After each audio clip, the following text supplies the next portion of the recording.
शूद्र वैश्य आणि क्षत्रिय ब्राह्मण नाना वर्ण झाले ऐसे जगी, ते सर्व मोडून एकोपाच केला ऐशा त्या कृष्णाला नमस्कार.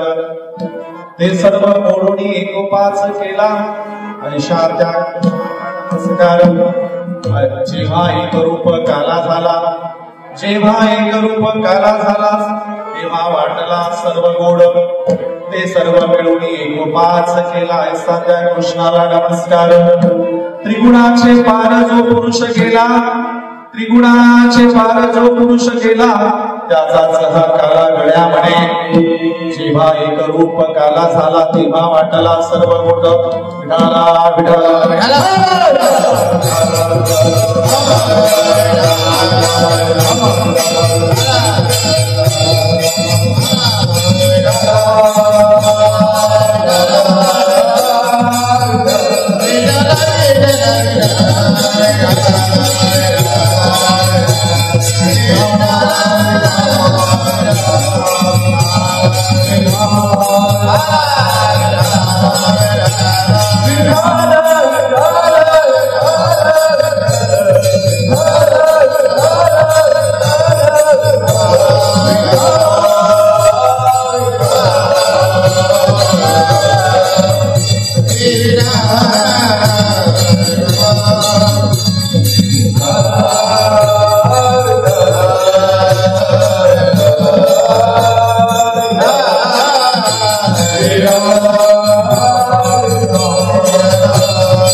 वार्षिक नियमित उत्सवाच्या निमित्ताने आझादचे संस्थापक संत शिरोमणी विदर्भाचे महात्मा फुले संत गणपती महाराज उर्फ हरी महाराज यांनी सुरू करून दिलेल्या या समतेच्या कार्याच्या निमित्ताने आज आपण सगळे जमलेलो आहोत आणि त्यांचा स्वलिखित अत्यंत सुंदर असा उत्कृष्ट असा 4 चरणाचा अभंगाच्या सेवेसाठी घेतलेला आहे.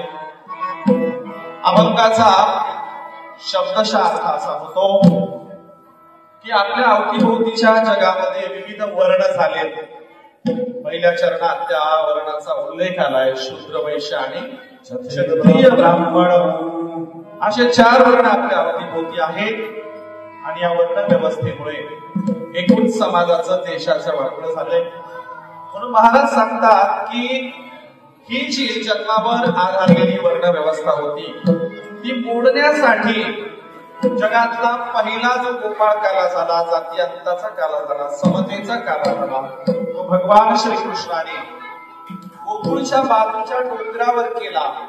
आणि म्हणून ते म्हणाले की ही वर्ण व्यवस्था मोडणारा जो पहिला काला ज्याने केला त्याला माझा नमस्कार आहे. त्यांनी दुसऱ्या चरणामध्ये भगवान श्रीकृष्ण यांना नमस्कार केलाय. तिसऱ्या चरणाचा शब्दशः अर्थ असा होतो की मग आपल्याला देखील असा काला करायचा आहे. आणि म्हणून हा काला जेव्हा एकरूप होईल, भगवान श्रीकृष्णाला अपेक्षित असलेला काला जेव्हा आपल्या भागात एकरूप होईल, तेव्हा आपण तो सगळ्यांना वाटणार आहोत असा अभंगाच्या तिसऱ्या चरणाचा शब्दशः अर्थ होतो. चौथ्या चरणात महाराज सांगतात की मग हा काला फक्त भौतिक आहे का, सगळ्यांनी एकत्र याने करावं, तर हा काला विकारांचा आहे, मनाचा आहे, माणसाच्या स्वभावाचा आहे, दुर्गुणांचा आहे, विकृतीचा आहे.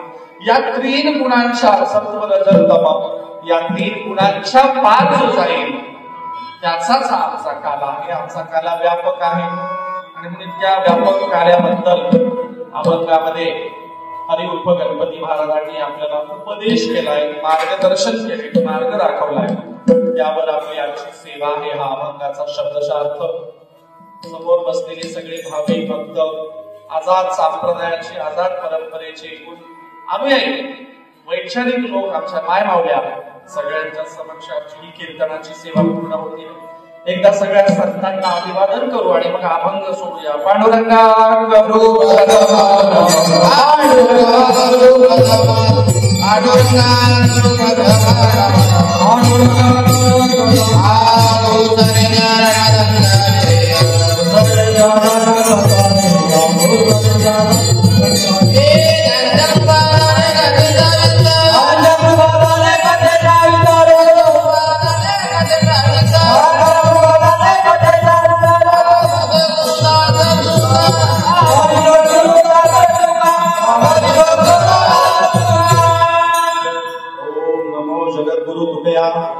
प्रज्ञा सूर्य भास्करा ज्ञान मार्तंड होऊनी फेडियले अंधकारा जयाच्या कीर्तने धन्य होय पांडुरंग लोकोद्धारा शिरी अभंग जयाने चालविला नाम भक्ती मार्ग सोपा नमस्कार माझा तो गया माय बाबा श्री संतांची या माथा चरणावरील साष्टांग करी दंडवत विश्रांती पावलो सांभाळा उत्तरे वाढले अंतरे प्रेम सुखे कृपेच्या ओरसे गौरवी ही काया नव्या दारिसे उत्तरिलो तुका म्हणे माझं न घडता सेवा पूर्व पुण्य ठेवा ओढावला।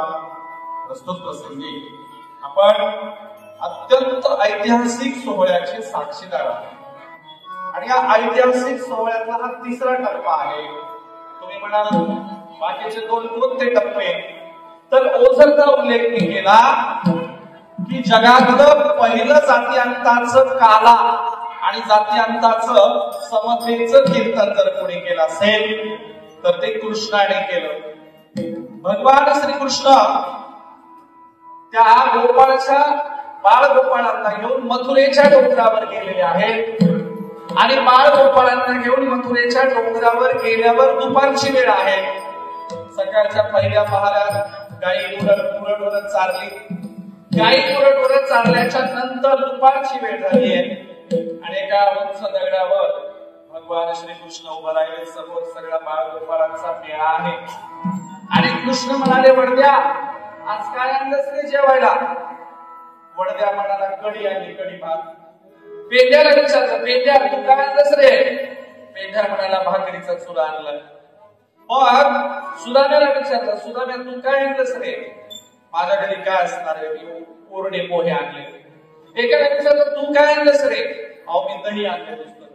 चला सगळ्यांचा हा काला एकत्र मिक्स करा, आपल्याला दुपारची जेवण करायची। भगवान श्रीकृष्णाने उंच दगडावर उभं राहून वडद्या वाकड्या पेंढ्या सुदाम्या सगळ्यांना काला एकत्रित करायला लावला। ते म्हणाले, देवा असं काही एकत्र करून खाणं बरोबर आहे का? ते शरीराला मानल का? देव म्हणाले, फक्त खरी। कृष्ण म्हणाले, बघ आता खरी तुम्हाला कसं वाटतं, त्याची टेस्ट सांगायची, प्रत्येकाने टेस्ट। मग ते म्हणाले, देवा असं काय आम्हाला जाणार नाही, पण जरा वातावरण निर्मिती करली।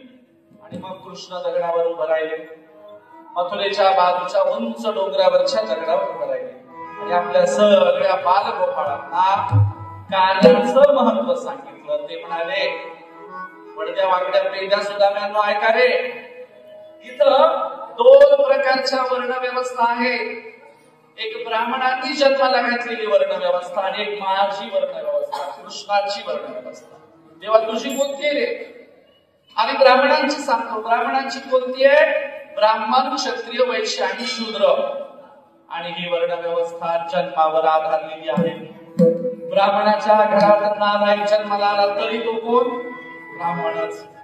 आणि शूद्राच्या घरात विद्वान जन्माला आला तरी देखील तो शूद्रच।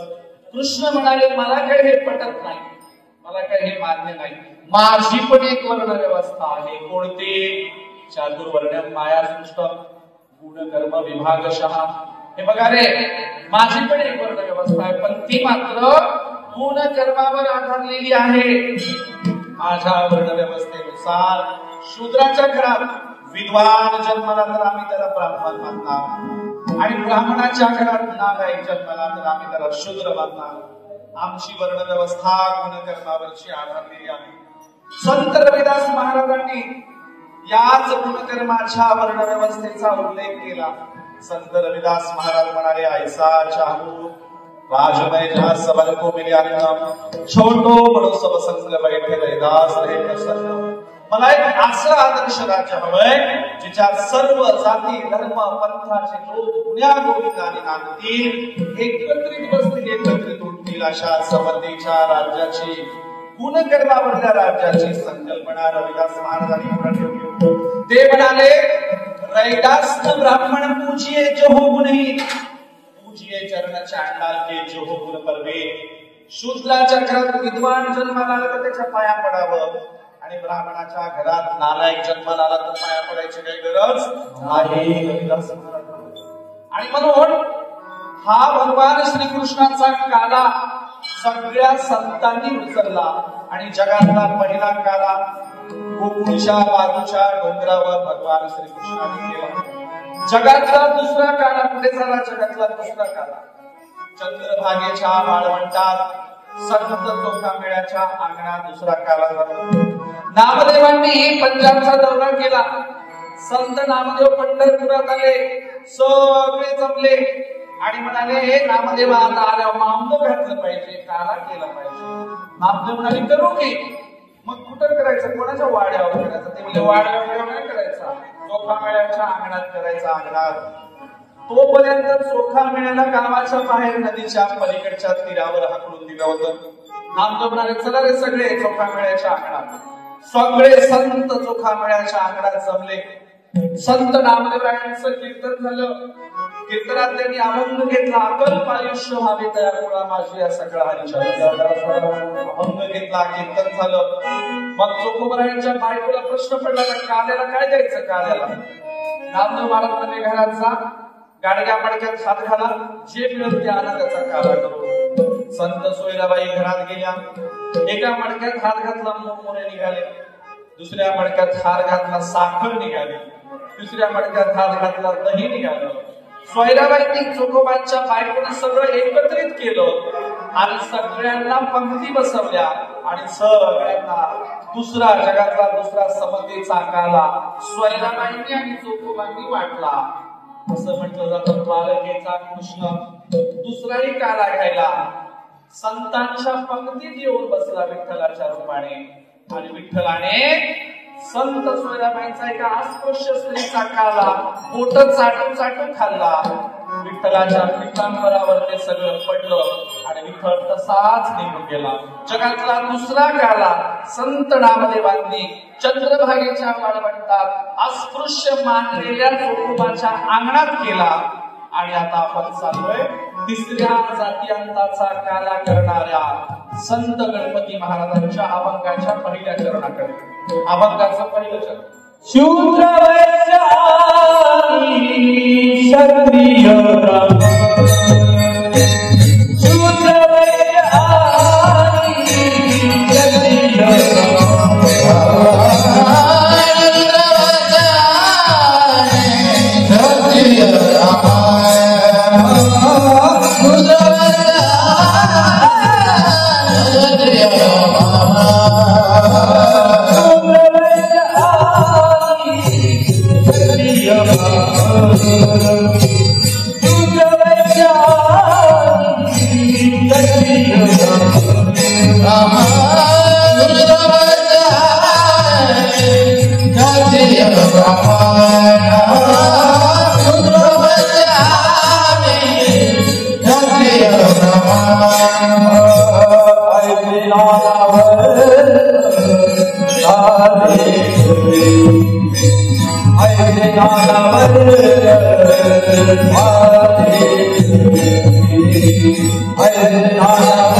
तिसरा काला समतेचा काला अँड रिलेशन ऑफ कास्ट लिहिण्याच्या अगोदर का डॉक्टर बाबासाहेब आंबेडकरांनी अँड रिलेशन ऑफ कास्ट लिहिलं.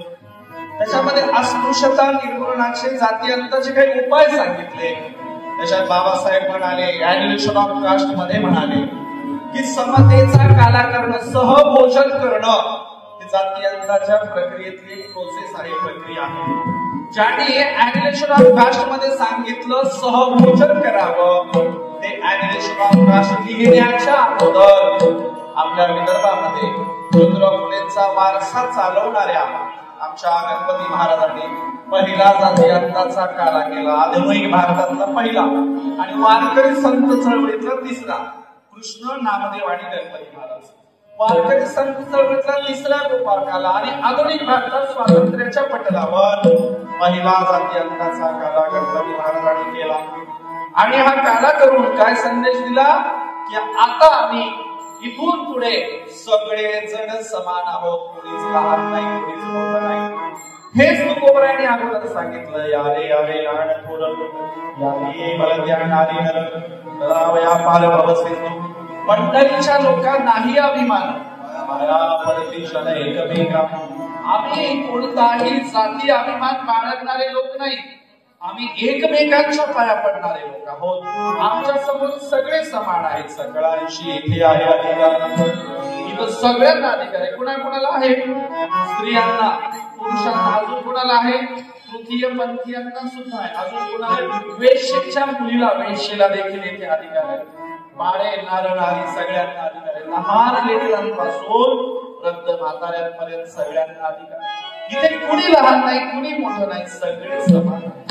जेव्हा जगद्गुरु जगतवंद्य तुकोबरायांना स्त्री आणि पुरुष अशी निवडायची वेळ आली तेव्हा तुकोबरायांनी अगोदर स्त्रियांना अधिकार दिले आणि मग पुरुषांचं नाव घेतलं. काय म्हणाले? पुढे कन्या पुत्र होती जे सासरी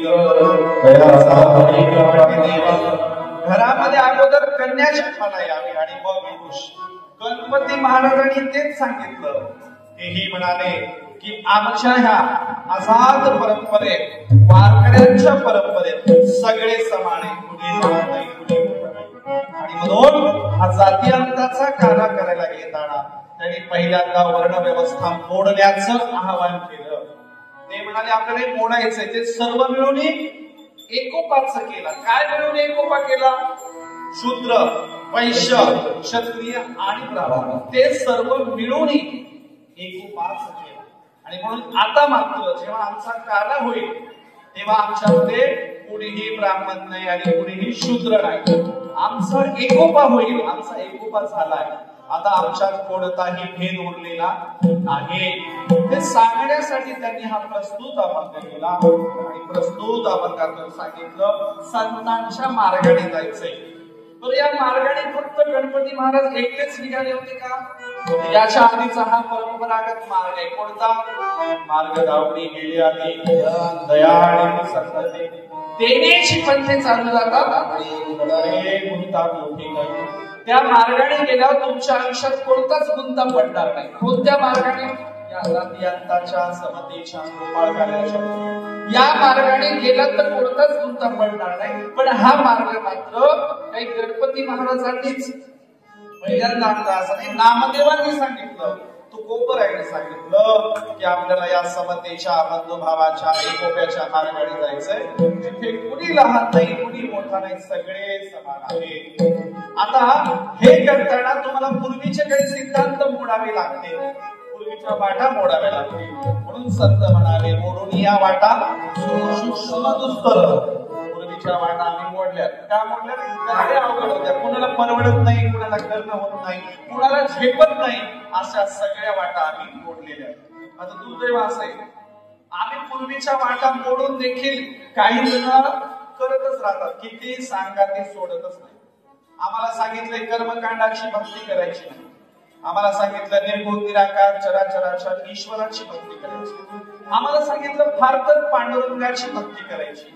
त्याच्या पलीकडं करायचं नाही. नलगती सायास जावे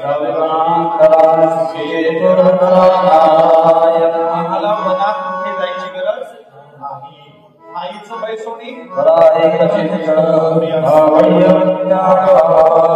संत म्हणाले आता बेजार होऊ नका. कलियुगामध्ये कशाच्याच मागे लागायची गरज नाही. निर्गुण निराकार चराचराची भक्ती पण कळत नाही. एक पहिलवान होता बघा, पहिलवान हिंद केसरी. कधी कुस्तीला गेला की बक्षीस जिंकल्याशिवाय यायचा नाही पहिलवान. मग एकदा असाच घरी आला, तोंड सुजलंय पूर्ण, अंग चिखलाने भरलंय, पण हातात काही पैशाचं पाकिट नाही, गदा नाही. बायकोला मला पाणी ठेव, मला पटकन आंघोळीला. बायकोली माव या वेळेला कुस्ती हरून आल्यात का काय हो? तुम्ही दरवेळेला कुस्ती जिंकून येत, आता नक्की हरतात. ते मला कुस्ती दिसती काय खेळलो नाही. बायको म्हणले खोटं बोलताय, तुमचं शरीर सुजलंय, अंग चिखलाने भरलंय, नक्की कुस्ती हरलात पण आता सांगत नाही. ते मला अगं नाही ग, मी काय कुस्ती खेळलो नाही, हरलो नाही. मग बायको म्हणली अंग असा अवतार का झालाय? ते मला वरच्या वड्यातून येताना त्या चोराच्या पोराने बारकाल्या पोराने लय मारलं मला वरच्या वड्यातून. बायको म्हणली तुम्ही तर पहिलवान होते, तुम्हाला बारकाल्या पोराने मारणं लाज वाटते का सांगायला? आणि तुम्हाला पोराने कसं काय मारलं? बारक्या पोराचा मार कसं काय खाल्ला? हा पहिलवान म्हणाला तिथं काय कुस्ती होती काय? म्हणला कुस्ती असते तर एकेकाला लोळवलंच असतं. म्हणला कुस्ती लावल्याशिवाय माझं अंगच वागत नाही. मला आता काही उपयोग आहे घ्यायचा शरीराचा? इतकं मोठं धडधाकड बलदंड शरीर पण कुस्तीच्या मैदानातच वागतं, एरवी त्याचा उपयोगच नाही. संत म्हणाले असंच आहे, आम्हाला मेंदू दिलाय पण आम्ही त्याने तर्क करत नाही, विचार करत नाही. संतांनी सांगितलेलं आम्ही आचरण करत नाही. आमचा बुद्धी कसा आहे? तुका म्हणे ऐशी बुद्धी ज्याची जड दगड बरे देवा. आमची बुद्धी जड झाली आहे, जड. आणि या जड बुद्धीच्या पुढे दगड सुद्धा बरे आहेत असं तुकोबराय. अहो एकदा तुकाराम महाराज इतके चिडले, शिवी देऊन बोलले. काय म्हणाले? किती सांगू तरी नायकती पडकीचे शेंदळीचे रडतील, शिवे द्यायची वेळ. आणि यांना किती सांगावे, ऐकत नाही. यांची बुद्धी जड झाली आहे. आणि अशा जड बुद्धीच्या लोकांना समजून सांगण्यासाठी तुकाराम महाराजांच्याच आणि नामदेवरायांच्याच विचारांनी साध्या सरळ सोप्या समजणाऱ्या भाषेमध्ये अभंगाची निर्मिती करून गणपती महाराजांनी पुन्हा हे सगळं सांगितलं. तुम्हाला माहिती आहे या विदर्भातल्या अत्यंत दुर्गम भागातल्या वर्धा जिल्ह्यातल्या छोट्याशा गावात गणपती महाराजांचा जन्म झाला आणि त्यांनी ही कर्मभूमी बनवली या भूमीला.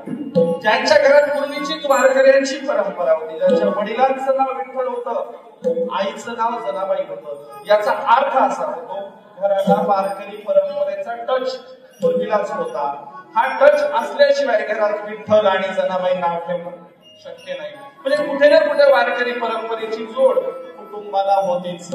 त्यातल्या त्यात या भागातल्या साधू संत महंतांचा त्यांना सहवास लाभला आणि असं म्हणतात की ज्यांना वारकऱ्यांचा सहवास लाभतो त्याची तर्कबुद्धी जागृत होते. आमच्या गणपती महाराजांची तर्कबुद्धी जागृत झाली. विठ्ठलाला पंढरपूरला भेटायला गेले, संतांचे अभंग वाचले आणि ठरवलं आमच्या विदर्भात देखील विठ्ठल आला पाहिजे. द्वारकेचा विठ्ठल, द्वारकेचा कृष्ण पंढरपूरला आला आणि पंढरपूरचा विठ्ठल तुमच्या गावामध्ये आला, मंगळूरला आला. आता पंढरपूरचा विठ्ठल हा बंदिस्त होता. 1 मे 1947 पर्यंत पंढरपूरचा विठ्ठल बंदिस्त होता. 1 मे 1947 ला पुढे तर त्या भागात तनपुरे महाराजांच्या मठामध्ये उपोषण झालं. उपोषण 11 दिवस उपोषण झालं आणि उपोषण केल्याच्या नंतर 11व्या दिवशी विठ्ठल मंदिर 1947 ला खुलं झालं आणि विठ्ठल मंदिर खुलं करणारे व्यक्ती म्हणजे साने गुरुजी. साने गुरुजीने उपोषण करून 1947 ला पंढरपूरचं विठ्ठल मंदिर खुलं केलं. त्या अगोदरच आमचा या गावचा विठ्ठल, वारकऱ्यांचा विठ्ठल 1925 रोजी आणि त्या दरम्यान इथल्या शूद्रातिशूद्रांच्या साठी खुला झाला आणि जगातला पहिला विठ्ठल चोखा मेळ्याला कडकडून मिठी मारण्यासाठी उपलब्ध झाला. हे आमचं जातीयांताचं सेंटर बनलं. विठाला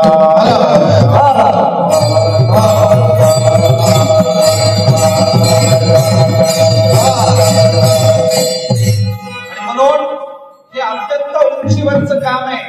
पंढरपूरच्या विठ्ठलाला गरिबांना भेटायला 47 उजळावं लागलं. 47 गरिबांना विठ्ठलाच्या पायाला हात लावायला 47 उजळलं. बरं ते काय सहजासहजी झालं होय? ज्या दिवशी पंढरपूरचं विठ्ठल मंदिर खुलं होणार होतं त्याच्या आदल्या दिवशी विठ्ठल मंदिरातली ब्राह्मण मंडळी मंदिरात गेली. तिथं काहीतरी मंत्रतंत्र म्हणले आणि त्या देवाचं तेज, आंघोळ घातली, ते पाणी तेज काढून घेतलं घागरीमध्ये आणि देवाचं तेज काढून घेतलं. कुठं नेलं? एका ब्राह्मणाच्या घरी घागर घेऊन ठेवली आणि सगळ्या ब्राह्मणांनी पंढरपुरात सांगितलं आता त्या मूर्तीमध्ये विठ्ठल राहिला नाही, आमच्या घरातल्या घागरीत आहे. सगळ्यांनी इकडे पाया पडायला जायचं.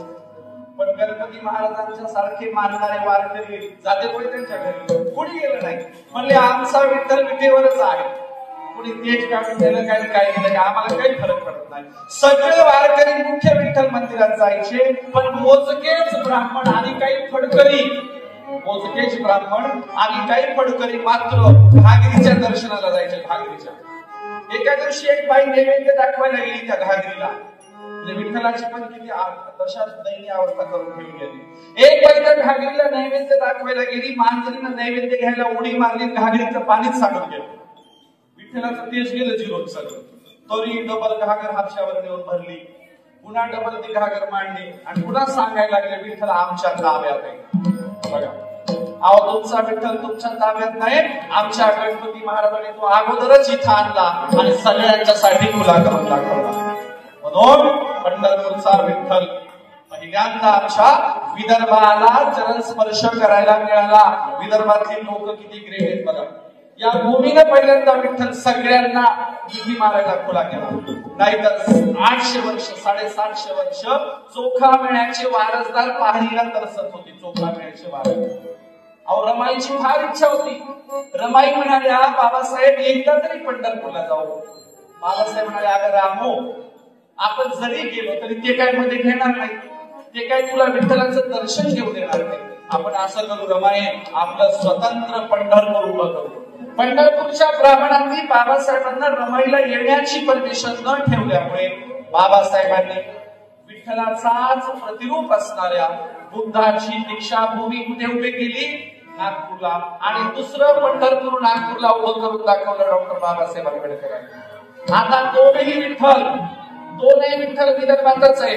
एक विठ्ठल आहे नागपूरची दीक्षाभूमी आणि दुसरा विठ्ठल आहे गणपती महाराजांचा. दोनही विठ्ठल विदर्भात आहेत, सगळ्यांना खुली आहे. ब्राह्मणांचा विठ्ठल ब्राह्मणांच्या घरातच राहिला आणि म्हणून इतकं क्रांतिकारी कार्य केल्याबद्दल या विदर्भाच्या भूमीला मी नतमस्तक होतो, ज्यांनी एवढं चांगलं कार्य केलं. बघा, म्हणून गणपती महाराजांचं म्हणणे आम्हाला वर्ण व्यवस्था नको. आता आम्ही काय करणार आहोत, आम्ही सगळे एकत्र येऊन गोपाळ काला करणार आहोत. अभंगाचं दुसरं चरण ते सर्व गोपाळ केला, ते सर्व गोपाळ केला,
भेदभाव करणाऱ्या सगळ्या परंपरा ज्यांनी मोडल्या आणि ज्यांनी एकोपा केला, त्या कृष्णाला आणि कृष्णापासूनच्या सगळ्या संत महंतांना आमचा नमस्कार आहे. आमच्या बंगळूर दस्तगीरच्या आझाद परंपरेच्या सगळ्यांचा नमस्कार आहे. गणपती महाराजांच्या रूपाने कोणाकोणाला कृष्णापासून ज्यांनी ह्या एकोप्याच्या परंपरा दिल्या आणि वर्ण व्यवस्था जाती व्यवस्था मोडली, सगळ्यांना आमचा नमस्कार. पहिला नमस्कार गणपती महाराजांनी कुणाला घातला? कृष्णाला घातला. कृष्णाला, कारण तुम्हीच एकोपा करायला पुढाकार घेतलेला. बघा, ज्या कृष्णाने इतक्या समतेचा एकोपा केला, त्याला उत्तर भारतात पुस्तक लिहून बदनाम केलाय. काय बदनाम केलाय? स्त्रियांचे वस्त्र चोरून न्यायचा, चोऱ्या करायचा. सगळ्या कार्याच्या कीर्तनात कृष्णाच्या चोऱ्या सांगतात. बघा, सगळ्या कार्याच्या कीर्तनात. पण कोणत्या तरी कार्याच्या कीर्तनात जाती अंताचा काला केला असं सांगतात का? महाराष्ट्रातल्या महाराज मंडळीला जाऊन विचारा, काल्याचा अर्थ काय होता? भगवान श्रीकृष्णाने काला करण्याचा अर्थ होता आम्ही एकोप्याने राहावं, समतेने राहावं, बंधुभाव. हे गेलं कोणीकडे. आता काय चाललंय? कृष्णाने कुणातरी बाईची वेणी आणि त्या एका माणसाची दाढीच बांधली. कृष्णाने कोणा म्हातारी बाईला त्रासच दिला. कृष्णाने कुणाच्या सासूरवासीन बाईला त्रासच दिला. कृष्णाने कुणाचे वस्त्रच पळवले. अशा कृष्णाला बदनाम करणाऱ्या कथा लिहिणं आणि ते सांगणं ब्राह्मणांचं आणि त्या सगळ्या वैदिकांचं सुरू आहे. अशा वेळेला गणपती महाराज म्हणतात, नाही, ज्यांनी एकोपा केला, ज्यांनी वर्ण व्यवस्था मोडली आणि ज्यांनी आम्हाला समतेचा काला दिला त्या कृष्णाला नमस्कार. कोणत्या समतेचं प्रतिरूप असणाऱ्या कृष्णाला नमस्कार. ज्यांनी बंधुभाव एकोपा शिकवला त्याला आमचा नमस्कार. आता हे केल्यावर गणपती महाराजांचे सगळेजण आरत्या करायला आले असतील का? लय भारी काम करायचे. ज्यांनी या देशात समतेचं बंधुभावाचं एकोप्याचं काम केलं त्यांना त्रास दिला, त्यांची बदनामी केली, त्यांची टिंगल टवाळी केली. बघा, संत नामदेवांच्या पासून ही बदनामीची परंपरा सुरू आहे. माझे संत नामदेवराय औंढा नागनाथाच्या मंदिरात कीर्तन करायला निघाले. औंढा नागनाथाच्या ब्राह्मणांनी नामदेव महाराजांना मंदिरातून हरवून लावलं. नामदेवरायांनी अभंग हिंदीत लिहिला म्हणून राहिला, नाही तर मराठीत लिहिलेल्या तुकोबरायांच्या अभंगाच्या गाथ्यांच्या वाट्याला इंद्रायणीचा डो आला. नामदेवांच्या या अभंगाचं काय झालं असं सांगायची गरज नाही. नामदेवांनी उत्तरेकडे अभंग लिहिला. काय लिहिला? दीन दीन जाती मेरी पंढरी के राया, ऐसा नामा दर्शी तुमने काय को बनाया, नामा डाल बिना लेके राहुल में गया, कीर्तन करते समय ब्राह्मणों ने बाहर ढकलाया, अरे 4 वर्ण गाय के 1 वर्ण दूध, तुम कहा के ब्राह्मण हम कहा के सूद. गायी 4 रंगाच्या असतात पण दूध मात्र एकाच रंगाचं असतं. काही गायी तांबड्या रंगाच्या, काळ्या रंगाच्या, पिवळ्या रंगाच्या, काय मिक्स कलरच्या गायी असतात. काही गायी 4 रंगाच्या असतात पण दूध मात्र एकाच रंगाचं असतं.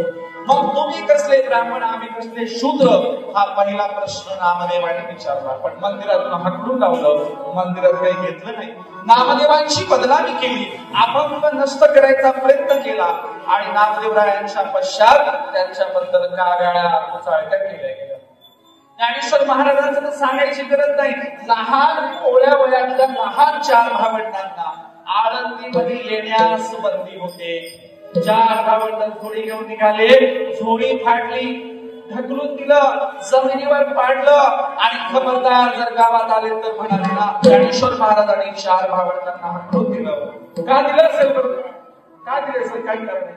कारण ज्ञानेश्वर महाराज म्हणत होते, एक जाती कुळवर्ण अवघेची का आकारण. अहो, आम्ही जात धर्म पंथ नाही मानणार, हे अवघेची हे आकारण. याती कुळ गेले गेले हर पुढे श्रीरंगा वाचूने काही. आता माझं याती कुळ हरवून गेले, मला ईश्वराशिवाय काही दिसत नाही.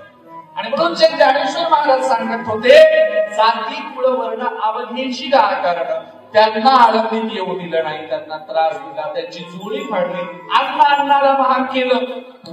सुतार समाजाच्या संत भोजनी काकांनी या 4 भावंडांना आधार दिला. मी सांगतोय, नामदेवरायांच्या चरित्राचे खलनायक ब्राह्मण, संत ज्ञानेश्वर महाराजांच्या चरित्राचे खलनायक ब्राह्मण माझी जनाबाई.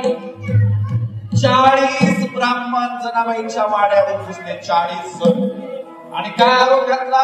पदक विठ्ठलाचे नेले, ब्राह्मण म्हणती जमीन नेले, आग शिकल्याची जमीन नेले, पदक ते आढळले. विठ्ठलाचं पदक चोरल्याचा आळ जनाबाईवर घातला. संपूर्ण पंढरपुरातून धिंड काढली. चंद्रभागेच्या वाळवंटावर सुळावर द्यायचा प्रयत्न झाला. तेव्हा माझी जनाबाई म्हणाले, अरे विठ्या कुठं मेला, जरा हे की टाइम होत.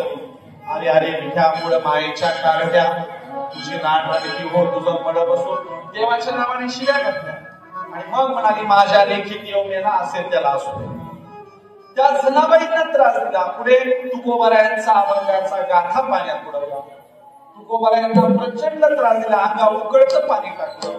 इतका त्रास सहन करूनही तुकोबरायांनी समतेचा मार्ग सोडला नाही. तुकोबराय म्हणले, मी नाही घाबरणार, आम्ही आमचं कार्य करू. पुढे गाडगे महाराज, तुकडोजी महाराजांनाही असाच त्रास झाला आणि याच संतांच्या मार्गात संत गणपती महाराजांनाही त्रासाला सामोरं जावं लागलं. कारण ते म्हणाले होते, मी वैचारिक आहे, मी विचाराने ब्राह्मण मानणार, मी विचाराने कर्म आचरणाने ब्राह्मण मानणार, मी काही कुणालाही ब्राह्मण म्हणायला तयार नाही. माझ्या दृष्टीने शूद्राच्या घरात विद्वान असेल तर मी त्यालाही मानणार. आणि म्हणून गणपती महाराजांना देखील याही गावात, आळंदीमध्ये आणि ठिकठिकाणी त्रास द्यायचा प्रयत्न झाला. पण माझा संत संतांची परंपरा चालवणारा इतका उंचीवरला होता की या सगळ्यांना पुरून उरला आणि त्यांचा संप्रदाय आजही जिवंत आहे. सूर्यचंद्र तारे असेपर्यंत आझाद संप्रदाय राहील. विठाला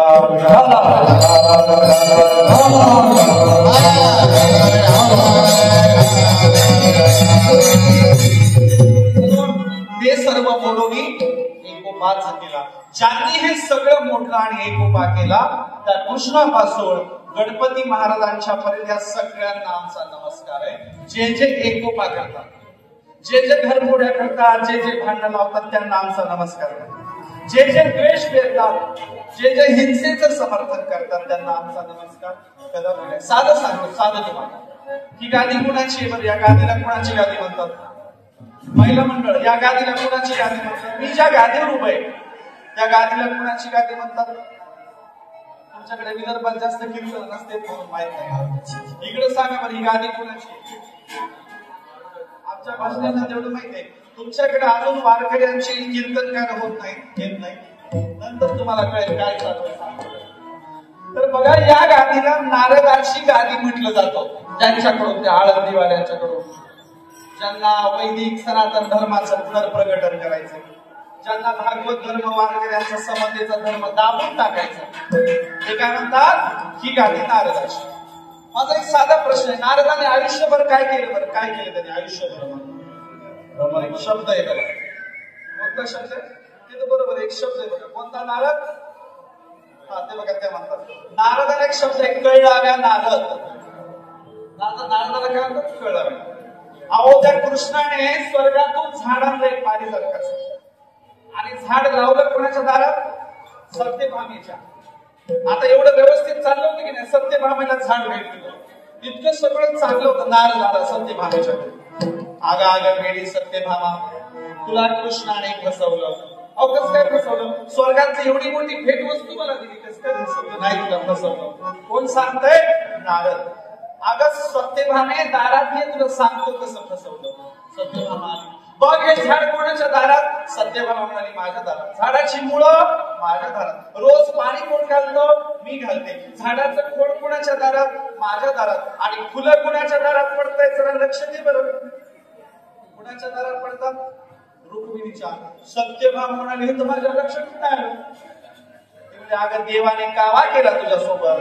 देवाने तुला फसवलं. ज्या नारदाने कृष्णाच्या घरात सुद्धा भांडणं लावायला सोडलं नाही, ज्या नारदाने कृष्णाच्या घरात सुद्धा भांडणं लावायला सोडलं नाही, त्या नारदाचं नाव कीर्तनकार उभं राहतात त्या गादीला दिलं. आता त्या नारदाच्या गादीवरून अलीकडचे कीर्तनकार काय सांगत असतील बरं? नारदाचं काम करत असतील, दुसरं काय करणार? काय सांगते? कोणी कोणाचं नसतं, नवरा नवऱ्याचा नसतो, बायको बायकोची नसते. एक कीर्तनकार कीर्तनात म्हणाले, नवरा म्हणजे उषाचा साप असतो. मी म्हटलं, नवरा उषाचा साप असतो, मग बायको काय पायथ्याची धामी नसते का? निव्वळ भांडण लावायचे धंदेच आहेत ना. म्हणून ही गादी नारदाची नाही. नारदीय कीर्तन परंपरा वेगळी आहे. एकटाच माणूस कीर्तन करतो, एकटाच माणूस टाळ वाजवतो. ही नारदीय कीर्तन परंपरा नाही. जगातलं पहिलं कीर्तन टाळकऱ्यांना घेऊन कोणी केलं असेल तर ते नामदेव महाराजांनी केलं. ते म्हणाले, कीर्तनकार काय जो बोलतो त्याला अनुमोदन देणारे लागतील ना. कीर्तनकार बरोबर असेल तर अनुमोदन देणारे अभंगाचा पुनरुच्चार करतात. म्हणून समतेची, टाळकऱ्यांची कीर्तनाची परंपरा नामदेवांनी सुरू केली. आजपासून ही गादी नारदाची नाही, संत नामदेवांची.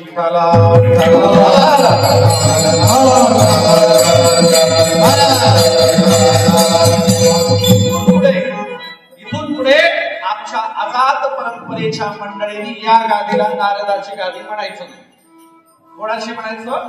नामदेवांची गादी. आम्ही आझादचा वारसा. आमची गादी पण समतेची असावी, कळलाव्या नारदाची नको. आमची गादी पण समतेची आहे, नामदेवांची आहे. नामदेवांच्या परंपरेचा वारसा चालवणाऱ्यांची गादी आहे. पण अशा बारीक सांस्कृतिक दहशत असते, अशा बारीक गोष्टी असतात ज्या आमच्यावर बिंबवल्या जातात, आम्हाला गुलाम केलं जातं. त्या गुलामीतून मुक्त करण्यासाठीच कोणाचा वारसा देते? कृष्णाचा. त्या कृष्णाला आमचा नमस्कार. अहो किती सांगा आपल्या लोकांना काही कळत नाही, डोक्यावर जातो डोक्यावर. एका पोरीला शाळेत जायचं तर तिचा बाप कंडक्टर होता. पोरीची मागणी असं करा, हिला अर्ज लिहून द्या, आज शाळेत जाणार नाही, तिची तब्येत बिघडली. पोरीचा बाप मला ठीक आहे वहीन पेन आणून दे. पोरीचा बाप अर्ज द्यायला बसला आणि पोरीची माय घरात निघाली स्वयंपाक करायला. मग तिचा बाप म्हणला, हे खुर्ची कोण हलवी, म्हणला खुर्ची कोण हलवी. आलं का लक्षात तुमच्या? नसं आलं. कंडक्टरला हलवल्याशिवाय लिहिताच येत नाही, म्हणून तो म्हणतोय पटकन घरात जाऊन माझी खुर्ची हलव, मी अर्ज लिहितो.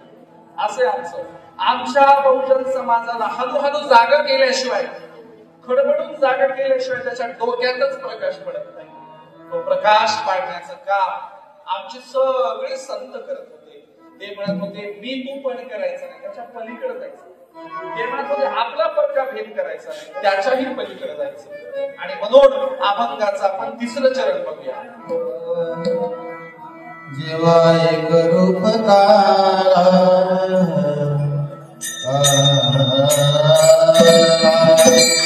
जेव्हा एक रूप तारा जेव्हा एक रूप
कशाचा एकोपा केला?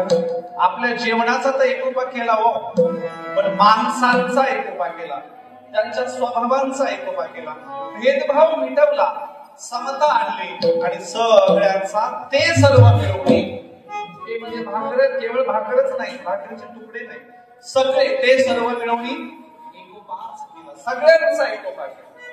आणि मग हा एकोपा करून ते म्हणाले की आता पूर्ण भेदभाव मिटणार आहे, तो मिटला आणि आता आम्हाला पुढचा प्रवास करायचा आयुष्याचा, आम्हाला आयुष्यात चांगलं जीवन जगायचं, त्यासाठी हा एकोपा केलेला आहे. आणि म्हणून सगळ्या संतांना सांगायचंय की गावोगाव समतेचं पंढरपूर उभारलं पाहिजे. समतेचं पंढरपूर कसं? कुणीही कोणताही भेदभाव न करता आनंदाने फुगड्या खेळाव्यात, आनंद उत्सव साजरा करावा, गावात दिंडी काढावी, गावातल्या लोकांना या प्रवाहात आणावं आणि त्या सगळ्यांचा एकोपा करावा. हा समतेचं पंढरपूर आहे, संतांचं स्वप्न आहे. स्वप्न आमचं काय हो, तुमच्याकडे आमच्या मराठवाड्यामध्ये सगळं भजन कीर्तन चालतं, महिलांना हरिपाठ येतो, टाळ वाजवतात, पण भजन कीर्तन हरिपाठ संपला की दोन महिला उठताना एकूण एकेला कोपर मारतात, लाथ मारतात आणि मग घरी निघून एकूण एकेला त्रास देतात. एका गावातील म्हातारी तिला भजन कीर्तन सगळं पाठवतो, पण स्वभाव आणि निव्वळ भांडकुदळ नुसता लोकांना त्रास द्यायचे. लोकांचं काय उपयोगीचा हिला हरिपाठ येतं, कीर्तन येते, भांडण म्हणते, नुसती गावाला भांडण, छोट्या छोट्या कारणावरून भांडण काढायचे. म्हातारी योगावगण तिचा नातवाचं लग्न होतं आणि घरचे म्हणले सगळ्यांना लग्नाला काही हिला घरी ठेवा. बाकीचे म्हणले का हिला का घरी ठेवा? ते म्हणले लोकांच्या घरी भांडण काढलं तर आपलं काही खरं नाही, पाहुण्याच्या गावात भांडण तर काय करायचं? घरचे म्हणजे आपण समजून सांगू. काही घरच्यांनी सांगितलं आजी लोकांच्या गावी भांडण करू नये, लग्न लावल्या अक्षरा टाकल्या की पहिल्या जीवीनं वापस यायचं पहिल्या गाडीत, काही कुणाला बोलायचं नाही लोकांच्या गावी. म्हातारी म्हणले मी कशाला बोलू? म्हातारीला लग्नाला दिलं, स्टेजच्या जवळच म्हातारीला खुर्ची टाकून बसवलं, तिला खाली बसता येत नव्हतं, नातवाचं लग्न होतं, नातवाचं स्टेजच्या बाजूला खुर्ची टाकून बसली, लग्न लागलं, लोक जेवायला बसले आणि नवरदेवाने सगळ्यांना फोटो काढायला बोलवायला सुरुवात केली. नवरीच्या आत्या आल्या, माम्या आल्या, चुलत्या आल्या, नवरदेवाच्या आत्या आल्या, माम्या आल्या, चुलत्या आल्या. म्हातारीचा नंबरच येईल. म्हातारी नुसती बघायला माझा नंबर येतोय का नाही, यायच ना. मग काय करावं, लक्ष वेधून घेण्यासाठी म्हातारीला लग्न मंडपात एक पुत्री गेली. लग्न मंडपातून तिने त्या पुत्रीवरून शिव्या द्यायला सुरुवात केली. अशा पुत्रीला शिव्या द्यायला विचारत नाही. नवरदेवाने ऐकलं स्टेजवरून. नवरदेवाला राग. नवरदेव म्हणला कुणाची डंगरी आहे, म्हातारी चचनाधारी म्हणला. कुणाची म्हातारी? चचना शब्दाचा अर्थ होतो मरणा, खपना. आमच्याकडचा मराठवाड्यातला बीड जिल्ह्यातला शब्द. नवरदेव काय म्हणला, कुणाची डंगरी चचना खपना म्हणला. म्हातारीने ऐकलं, म्हणली बापू काय म्हणलास? मग नवरदेवाला वाटलं चचना शब्दाचा खरा अर्थ सांगावं, आपलं काही खरं नाही. पुन्हा भांडायची म्हातारी. नवरदेव म्हणला, अगं आजी चचना म्हणजे जेवणास, तू जेवली नाही का? आता तू जेवून घे बरं. आता म्हातारीला चचना शब्दाचा अर्थ खरंच माहित नसेल, तिला पण माहिती होता. म्हातारीला हुशार म्हणली, बापू म्हटलं काय? अगोदर नवरदेव नवरीच चचल, मग नवरदेव नवरीचे मायबाप चचतील, मग सगळं वराड चचल, मग सगळं गणगोत चचल, मग उरलेलं सगळं गार चचल. म्हटलं काय, मी चचली तर चचल, नाही तर तशीच पचल म्हणली. सगळ्यांना घेऊन घ्यायला बसली म्हातारी, सगळ्यांना. पण आमचे असंच आहे, अध्यात्म आहे मंदिरात, अध्यात्म आहे देवाच्या दारात. घरी गेल्यावर एकुणेकाला चिमटे काढायचे, शिव्या द्यायचे, द्वेष करायचा, निंदा करायची. महाराज सांगतात हे जमणार नाही. ते सर्व मिळवणी कशाचं केलं? आता आपण पुढे पाहणार आहोत कशाचं केला. अभंगाचं शेवटचं चरण. गुणाचे पार जो पुरुष गेला, गुणाचे पार जो पुरुष गेला, गुणाचे पार जो पुरुष गेला, जो पुरुष गेला.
Ah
अत्यंत महत्वाचं शेवटचं चरण. जो व्यक्ती पुरुष स्त्री कुणी असो, जो 3 गुणांच्या पलीकडे जाईल, त्रिगुणाच्या पार जाईल, सत्व रज आणि तम, याच्याही पलीकडे जाऊन तो निर्विकार होईल, ज्याची दृष्टी समान होईल, समचरण होईल, अशा लोकांचा हा काल आहे. ज्यांना इथून बाहेर गेल्यावर कुणी लहान दिसणार नाही, कुणी मोठं नाही, सगळे समान दिसतील. ज्याला कुणी वर्णात कोणाला बघणार नाही, जातीत सुद्धा बघणार नाही, कुणी कुणाची जात काढणार नाही, कोणीही बघणार नाही. अशा त्रिगुणांच्या पलीकडे जो जाईल, जो de caste, de class, de gender होईल, ज्याला स्त्री पुरुष भेदभाव राहणार नाही, अशा लोकांचा हा काल आहे. त्रिगुणाच्या पार जो पुरुष गेला त्याचा हा काला करण्यामुळे संत गणपती महाराजांनी शेवटीला सूचना केली. कोण्या लोकांचा काल आहे?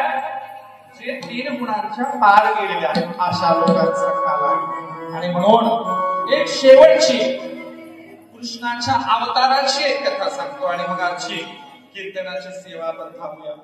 बघा, आमच्या वारकरी परंपरेनं समता कशी असते सांगितली. समता कशी असते तुम्हाला भगवंताचे देवाचे सगळे अवतार माहिती आहेत, पण एक स्त्री अवतार माहित नाही घेतलेला.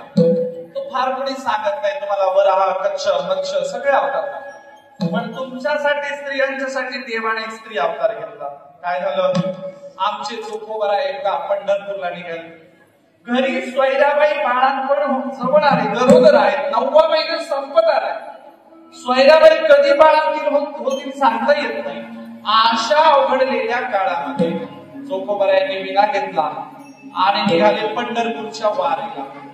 घरातून स्वैराबाईंनी आवाज दिला, ओ बालक, कुठं चाललं तोंड घेऊन?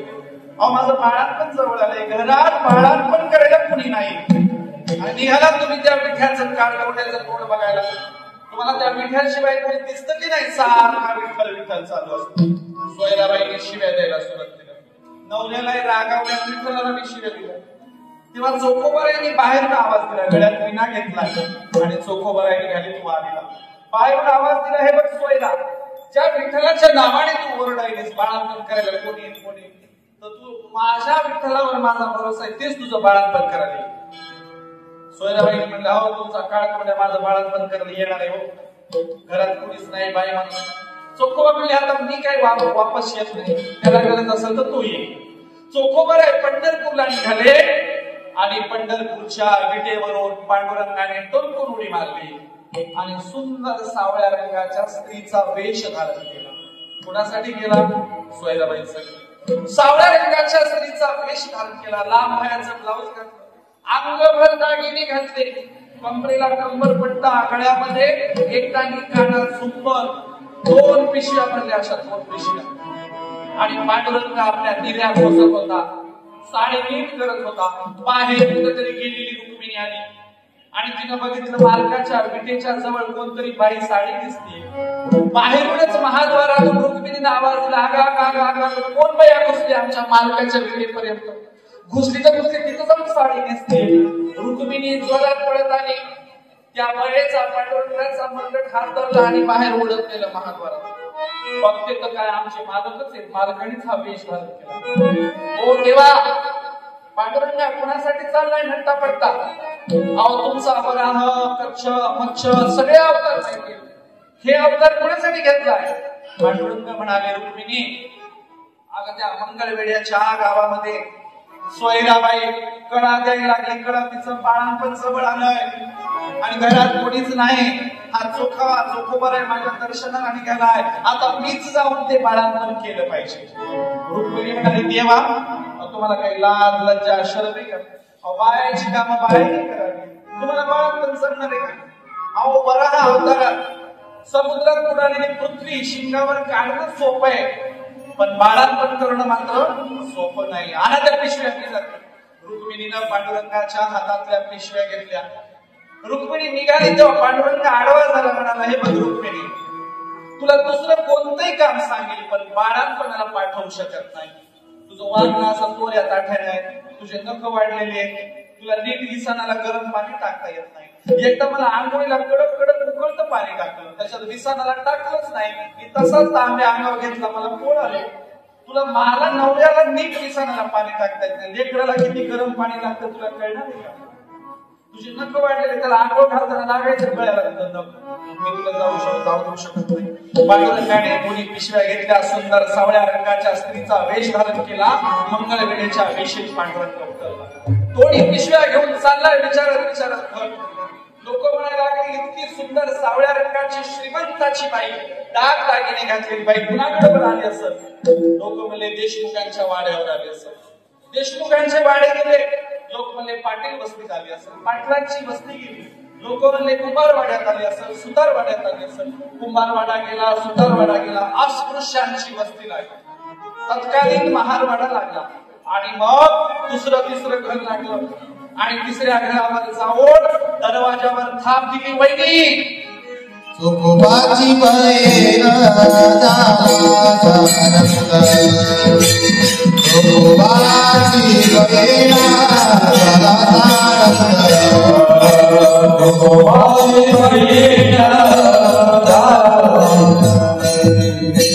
चोखोबाची बहीण चोखोबाची बहीण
दरवाजावर आवाज दिला, वहिनी दार उघडा.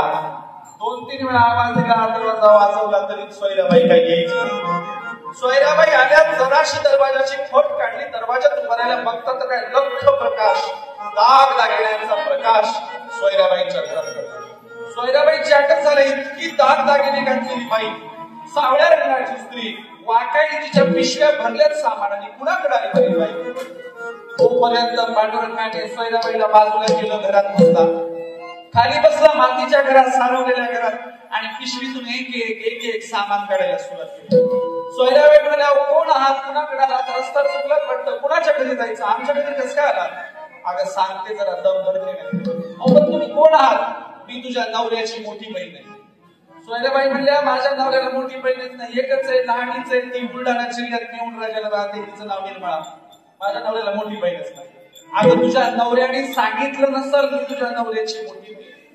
सोयराबाई म्हणल्या, का सांगितलं नसल? आमच्या लग्नाला इतकी वर्ष झाली, का नाही सांगितलं? तेव्हा पांडुरंग म्हणाला, त्याचं पण एक गणित आहे. काय गणित आहे? तुम्ही एक जणाचा हात धरून पळून गेले होते द्वारकेला. एक जणाचा हात धरून पळून गेले म्हणून घरात कदाचित सांगितलं नाही, लव्ह मॅरेज केलं, लव्ह मॅरेज. अच्छा, मग तुमचं नाव काय? माझं नाव विठाई आहे, विठाई. माझं तुम्ही द्वारकेहून आलात का? नाही, मला तिथेही जमलं नाही, मी त्याला पण सोडून दिलं, दुसऱ्या नवरा केला. कुठं राहतात? पंढरपुरात राहतात. अच्छा, पंढरपुरात कुठे? चंद्रभागेच्या वर आमचा लय मोठा वाडा आहे, तिथे राहते.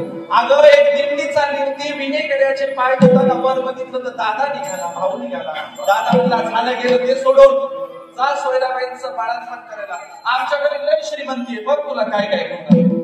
या पिशवीमधून बुद्धीचं सामान काढलं, चिपळूण काढले, खारीक काढले, बदाम काढले, सुपारी काढली.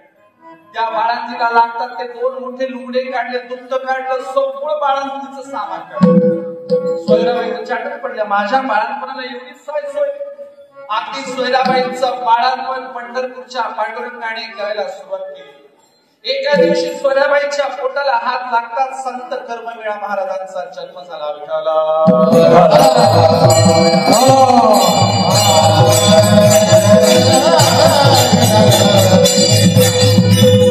संत कर्मवीरा महाराजांचा जन्म झाला. तिकडे चोखोबाने विचार केला, समजाईचं बाळंतपण झालं नसतं तर गेलं मलाच करावं लागेल. चोखोबा म्हणले, जाऊ दे, कशाला टेन्शन घ्यायचं, 15 दिवस जातच नाही. संत चोखोबारायांनी जायचं नाही ठरवलं, अजून 15 दिवस वाढवले. इकडे पांडुरंग म्हणाला चोखोबा अरे कोण्या काळाचा बदला घ्यायला माझ्या कामाचा. पांडुरंगाने सकाळी 4 वाजता उठायचं, सगळीकडे सडा सारवण करायचं. पांडुरंगाने लेकराला आंघोळ करायची, बाळांतीच्या माझं खाली विस्तव ठेवला विस्तव. लेकराचं नाव ठेवलं कर्ममेळा. लेकराला दागदागिने घातले. एका दिवशी चोखोबाला उलट उलट आले. अंगणात बघतात तर काही लेकरू खेळायला. लेकराच्या अंगावर खूप दागिने आहेत. चोखोबांनी सोयराबाईला विचारलं अरे अरे अरे अरे कुणा केलं तुझं बाळापण. सोयराबाई म्हणाल्या बघा जाताना स्वतःची बहीण पाठवून दिली ना, आता म्हणतात कोण केला. ओ वत्स जरा घरातून बाहेर या. चोखोबा म्हणाले अगं कुणाला वत्स म्हणजे अहो तुमची मोठी बहीण. चोखोबा म्हणाले तुला माहितीये मला मोठी बहीणच नाही, आता तुम्हीच घरात जाऊन बघा माझा मजाक करायला का काय. चोखोबा घरात गेले, बघितलं कोणीच नाही. चोखोबा म्हणाले अगं तू येऊन बघ घरात कोणीच नाही. अहो गेले असतील मंगळवेड्यात त्यांच्या लय ओळखी येत. कुणाच्या पापड्या करून देतात, कुणाच्या कुरड्या करून देतात, कुणाला वळून देतात, कुणाच्या बुरबुडे शेवया अवलय कामं करतात लोकांचं. सगळं घर भरलंय. गेले असतील गावात कुणाकडे चहा गेला. अगं स्वैदा तुला माहितीये मला मोठी बहीण नाही. तिनं नाव काय सांगितलं सांग बरं. तुमच्या बहिणीनं नाव सांगितलं विठाई नाव आहे विठाई. चोखोबा म्हणाले अगं येडे तू पांडुरंग तुझं बाळापण करायला आला, तुला कळलं सुद्धा नाही. गेला मी त्याला शिव्या देते काय बोलल्या म्हणून. काय सांगते कथा. संत नामदेवांनी चोखोबांच्या बायकोच्या सोयराबाईच्या बाळापणाची कथा लिहिली. काय सांगते कथा. अस्पृश्य मानलेल्या सोयराबाईंचं बाळापण करणारा पांडुरंग होता. अस्पृश्य आणि दुसरं विटाळ नावाची संकल्पना वारकऱ्यांना मान्य नाही. जन्मता विटाळ मारताना विटाळ मध्ये कसं सवलं होता तुम्ही मध्येच कसं काय पवित्र. सोयराबाईने प्रश्न केला आणि म्हणून विटाळ पाळायचा नाही. पांडुरंगच जर बाईंचं बाळांपण करतो तर विटाळ मानायचं काही कारण नाही. अस्पृश्यता मानायचं सुद्धा काही कारण नाही. कारण आमचा विठ्ठल अस्पृश्य स्त्रीचं बाळांपण करतो. संत नामदेव सांगतात वारकरी परंपरेत विटाळ मान्य नाही. मग कोणताही विटाळ असो, स्त्रीचा असो नाहीतर अस्पृश्यतेचा.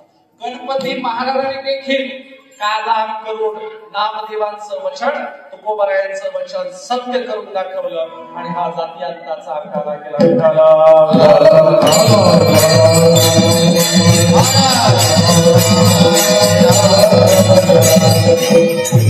आणि म्हणून सांगावं तेवढं कमी. आणि जाताना काय घेऊन जातो हे महत्वाचं आहे.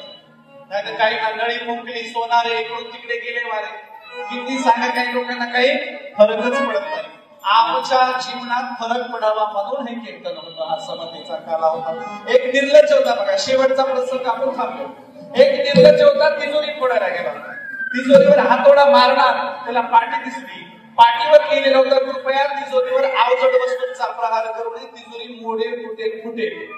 हा चोर होता निर्लज्ज. त्याला वाटलं मध्यरात्री तिजोरीवर ठाक्या ठोकून फुटून जाईल तिजोरी. मग बाजूला लिहिलेलं होतं, बाजूला पाठी लिहिलं होतं इथे लाल रंगाचं बटन आहे ते दाबा म्हणजे तिजोरी आपोआप उघडे. चोराला वाटलं मध्यरात्री कशाला ठाकाठोकी करायची. लाल रंगाचं बटन दाबलं, टॉय टॉय वाजली, पोलिसची गाडी आली पकडून घेऊन गेली. आता गप्प बसावं की नाही. पोलिसवाल्याला म्हणतोय माझं लय दिवसाचं स्वप्न होतं पोलिसच्या गाडीत पुढच्या तोंडाला बसायचं. पोलिसवाले म्हणले पकडलं ते गेलं कोणीकडे पुढच्या तोंडाला बसायला बरोबर म्हणले बस बाबा. पोलिसवाल्याने बसवलं. एक पोलिसवाला म्हणला तुला रंगे हात सापडला असतो, तुला रंगे हात पकडला, बोल तुझं काय मत आहे. हा म्हणला आपला तर माणुसकीवरचा विश्वासच थोडा लागला. अहो माणूस तिजोरी न फोडता बटन दाबलं तुम्ही पकडून घ्यायला लागले म्हणजे असं कुठं असतं का. मला माणुसकीच राहिलाय मला. हाच निर्लज्ज बाजारात गेला. एक बाई पेरू विकत होती पेरू. त्यानं गर्दीतून हात घातला आणि पेरू घेतला. त्याला वाटलं बाईनं बघितलंच नाही काय. बाईनं बघितलं होतं. सगळी गर्दी बाजूला केली. त्या चोराला पेरू घेणाऱ्या निर्लज्जाला पकडलं. असं मारलं मारून मारून बाईची चप्पल तुटली. याने हुक्काचू नाही केलं. बाईनं तुटलेली चप्पल फेकून दिली. पुन्हा पेरू विकायच्या जागेवर जाऊन बसली. याच्या भोवती लोक जमले होते. त्यातला एक जण म्हणाला अरे मूठ आहेस का, 2 रुपयाच्या पेरूसाठी एवढा मार खाल्लास. 2 रुपये दिले असे तर पेरू नसता खाला. वर तोंड म्हणते मग काय झालं म्हणला तिची मी चप्पल तुटलीच की म्हणला. मार खाल्ल्याचं गेलं कोणीकडे चप्पल तुटल्याचा आनंद झाला. हाच निर्लज्ज एका जाणूनबाईच्या घरात चोरी करायला गेला आणि अंधारामध्ये चुकून रेडूचं बटन दबलं. रेडू लागला. जाणूनबाई उठली, चोराच्या छातीवर बसली आणि पोलिसवाल्याला म्हणाले जा रे बाबा. पोलिसवाल्याने घेऊन चोर काय नोकर काय जायचं ना. ही चोराच्या छाती बसली. नोकऱ्याला पुन्हा म्हणाली जा की रे पोलीस वाल्याला घेऊन. नोकर म्हणला बाईसाहेब अंधारात माझी चप्पलच सापडला. हे चोर खालून म्हणते बाबा माझी घालून जा पण पटकन जायचं वजन सहन व्हायला म्हणला. अरे हिच्यापेक्षा म्हणला ते पोलीसवाले बरे छाती तरी बसत नाही, पटकन जा म्हणला पोलीसवाल्याला घेऊन. हा जेलमध्ये गेला. जेलमध्ये इकडून 4 पोलीसवाले इकडून 4 पोलीसवाले असं छाती पुढं काढून चाललाय. जेलर म्हणले याला काही लहान अक्षर नाही का म्हणले कसं छाती पुढे काढलाय. जेलर म्हणले या जावई बापू पहिल्यांदाच आले वाटतं. हा म्हणला नेहमीच येतो पण मेवण्याची भेट पहिल्यांदाच व्हायची. जेलरला मेवणा केला. जाताना जेलर म्हणले इथून गेला चांगलं वागा चांगलं बोला जीवन चांगलं जगा सांग बरं जेलमधून गेला कसा वागशील. हा म्हणला बाजारात जाईल. जेलर म्हणले बाजारात कशाला जाशील. हा म्हणला बॅटरी विकत घेईल. जेलर म्हणले बॅटरी कशाला विकत घेशील. हा म्हणला त्या जाडून बाईच्या घरात अंधारात काही दिसत नाही म्हणला. आता बॅटरी घेऊन सिस्टमॅटिक चोरी करेल म्हणला. निर्लज्जाला किती सांगा मारा खारा जेलमध्ये घाला बदलतच नाही. आमची माणसं बदलावीत म्हणून हा प्रसंग आहे. हा दृष्टांत हा किस्सा आहे. आपण सुद्धा इथून गेल्यानंतर समतेप्रमाणे आचरण करू, आझाद परंपरा वाढवू, लोकांना अभिमानाने गर्वाने सांगू आम्ही संत गणपती महाराजांच्या आझाद परंपरेचे आहोत. हा वारसा आपल्याला देशभरात वाढवायचा आहे, जगभरात सांगायचा आहे, गर्वाने मिरवायचा आहे. अत्यंत उदात्त अशा माणुसकी शिकवणाऱ्या संतांच्या परंपरेचे आम्ही लोक आहोत. म्हणून आजची कीर्तनाची सेवा संत गणपती महाराजांच्या चरणावर अर्पण करतो. पायाच्या प्रसादे बोलिलो विनोदी मज क्षमा करणे संती नव्या अंगभूत युक्ती नव्या उपदेश तुमचे बडबडिलो शेष तुमचे कृपेचे पोचले जन्मोजन्मी तुका म्हणे. आता तरी पुढे हाची उपदेश नका करुणाशा आयुष्याचा सकाळांच्या पाया माझे दंडवत आपुलाने चित्त शुद्ध करा. झालेली सेवा संपूर्ण भक्तांच्या चरणावर अर्पण करतो आणि या ठिकाणी थांबतो. विठाल जय जय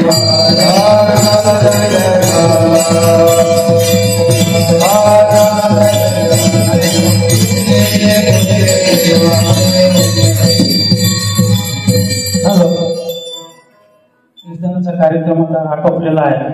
यापुढील कार्यक्रम संस्थेचे पदाधिकारी काय सांगतील ते पाहिजे.